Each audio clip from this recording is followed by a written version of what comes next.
Now I want to shift gears and respond to a couple of points that the House managers have brought up that are really completely extraneous to this proceeding. They involve matters that are not charged in the articles of impeachment. They do not relate directly to the president or his actions. But they are accusations that were brought up somewhat recklessly in any event, and we cannot close without some response to them. And the first has to do with the idea that somehow the White House and White House lawyers were involved in some sort of cover-up related to the transcript of the July 25th call because it was stored on a highly classified system. So let me start with that. The House managers made this accusation there was something nefarious going on. But let's see what the witnesses actually had to say. Lieutenant Colonel Alexander Vindman, and remember, Lieutenant Colonel Vindman is the person who was listening in on the call and who raised a concern, the only person who went and raised a concern with NSC lawyers that he thought there was something improper, something wrong with the call, even though he later conceded under cross-examination it was really a policy concern, but he thought there was something wrong.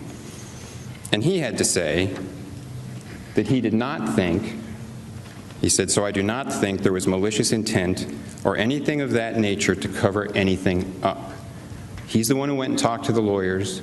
He's the one whose complaint spurred the idea that, wait, there might be something that's really sensitive here. We should make sure that this is not going to leak. He thought there was nothing covering it up. His boss, Senior Director Tim Morrison, had similar testimony. So to the best of your knowledge, there's no malicious intent in moving the transcript to the compartmented server? Correct.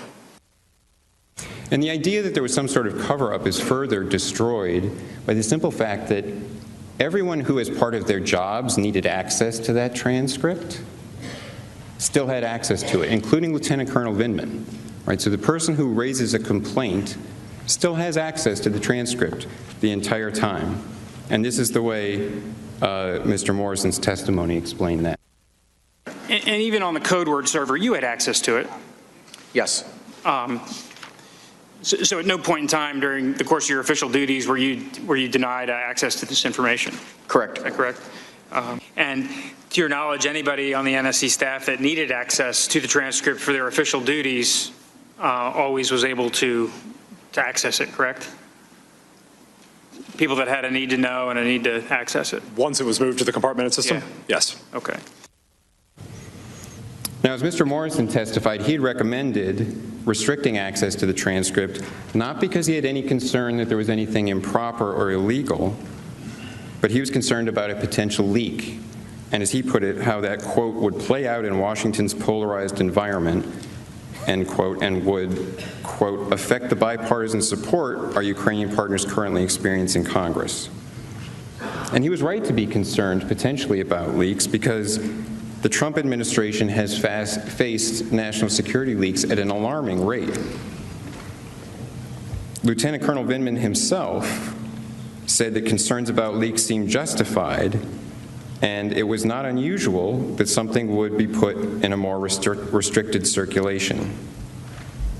Now, what else is in the record evidence?